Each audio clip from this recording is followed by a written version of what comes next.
রাজধানী তেহরানের পাশাপাশি ইরানের ৬টি শহরে একযোগে ক্ষেপণাস্ত্র হামলার ঘটনা ঘটেছে, যা দেশ জুড়ে আতঙ্ক ও ধ্বংসযজ্ঞ সৃষ্টি করেছে। এই ৬টি শহর হল ইস্পাহান, কোম, লোরেস্তান, কারাজ, কেরমানশাহ এবং তাবরিজ। ইরানের রাষ্ট্রায়ত্ত বার্তা সংস্থা ফার্স নিউজ এজেন্সি এবং সরকারি টেলিভিশন চ্যানেল ইরনা নিশ্চিত করেছে যে শনিবার স্থানীয় সময় সকাল ৯টার দিকে তেহরানের কেন্দ্রস্থলে প্রথম ক্ষেপণাস্ত্র বিস্ফোরণের আওয়াজ শোনা যায় এবং তার অল্প সময়ের মধ্যেই এই ৬টি শহরে হামলা সংঘটিত হয়।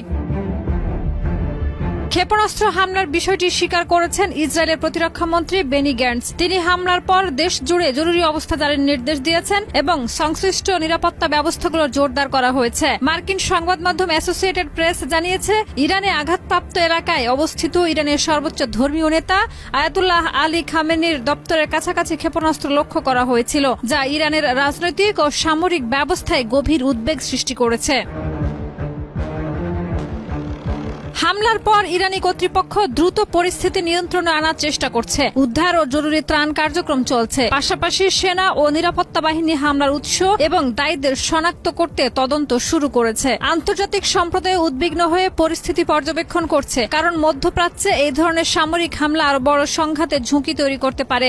রাজনৈতিক বিশ্লেষকরা বলছেন, এটি কেবল ইরানের জন্য নয়, পুরো আন্তর্জাতিক স্থিতিশীলতার জন্য বড় চ্যালেঞ্জ এবং এর প্রভাব আন্তর্জাতিক কূটনীতি ও পারমাণবিক আলোচনার উপরে পড়তে পারে।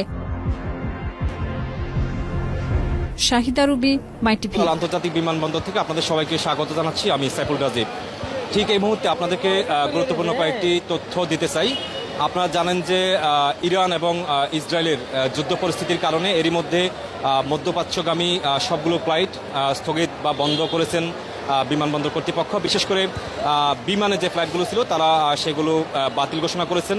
আমরা বিমানবন্দরে এসে দেখলাম যে শুধু বিমানের ফ্লাইট না, একই সাথে অন্যান্য এয়ারলাইন্সগুলো যে ফ্লাইটগুলো ছিল সেই ফ্লাইটগুলো আসলে কবে নাগাদ যাবে এটি এক কথা বলতে গেলে অনির্দিষ্টকালের জন্যই বন্ধ।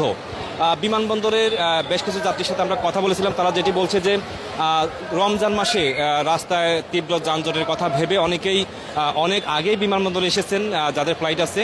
কেউ কেউ যেটি বলছিলেন যে একেবারে ইমিগ্রেশন প্রক্রিয়া শেষ করছেন, বিমানে উঠবেন, ঠিক ওই সময়টা তাদের ফ্লাইটটি বাতিল হয়ে যায়। এখন তারা সেখান থেকে বের হয়ে আসছেন।